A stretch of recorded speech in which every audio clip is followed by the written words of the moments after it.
جو شخص داڑھی نہیں رکھنا چاہتا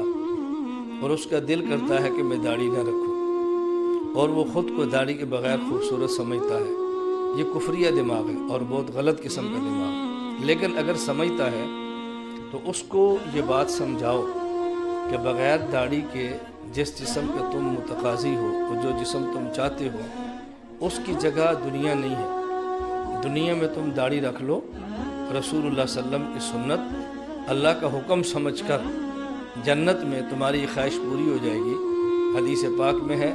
یدخل اہل الجنت الجنت جردن مردن، اہل جنت جب جنت میں داخل ہوں گے تو اس وقت نہ ان کے چہرے پر داڑھی ہوگی